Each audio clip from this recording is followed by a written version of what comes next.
এবার লাইবেরিয়ার পতাকাবাহী এমভি ব্যাসিলিঙ্ক নামের একটি জাহাজ ছিনতাই করেছে সোমালিয়া জলদস্যুরা।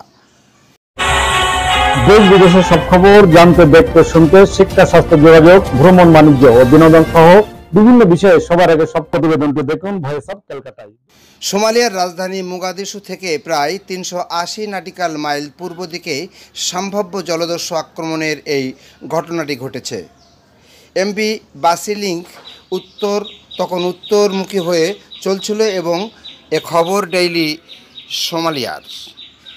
ভারত মহাসাগর ও লোহিত সাগরে জলদস্যুতা নিয়ন্ত্রণে ইউরোপীয় ইউনিয়নের সংস্থা ইউএনএভিএফওআর অপারেশন আটলান্টা এ তথ্য নিশ্চিত করেছে।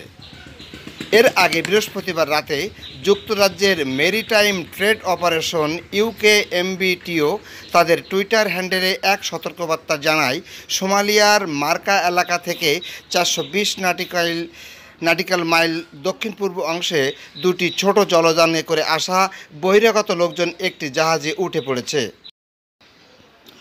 তবে কতজন দস্যু ওই জাহাজে উঠেছে তা নিশ্চিত করতে পারেনি সংস্থাটি।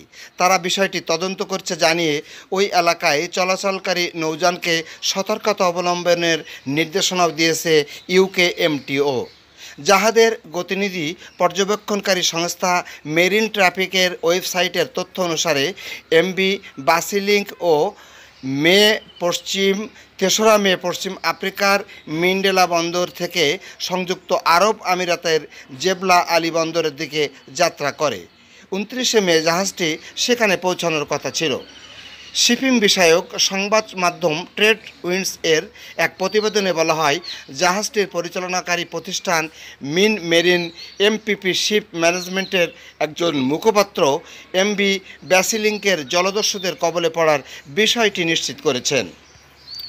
ওই মুখপাত্র জানান, জাহাজের মাস্টারের সাথে তাদের কথা হয়েছে।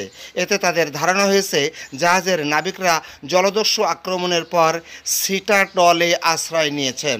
জাহাজে মোট 17 জন নাবিক আছেন বলে জানা যায়।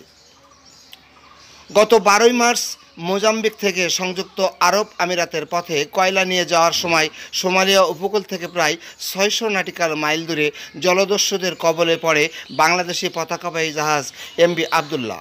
প্রায় 33 দিন পর এমভি আবদুল্লাহ জাহাজটির 23 নাবিক সহ মুক্তি পায়। ভিউয়ার্স, আমাদের ভিডিওটি আপনার পছন্দ হলে লাইক, কমেন্টস করে জানাবেন আপনার বিজ্ঞমত।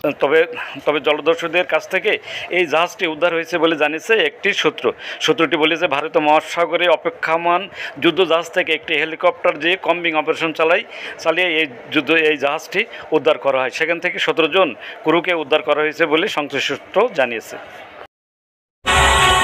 দেশ বিদেশের সব খবর জানতে, দেখতে, শুনতে, শিক্ষা, স্বাস্থ্য, যোগাযোগ, ভ্রমণ, বাণিজ্য ও বিনোদন সহ বিভিন্ন বিষয়ে সবার আগে সব প্রতিবেদনটি দেখুন ভয়েস অফ ক্যালকাটা।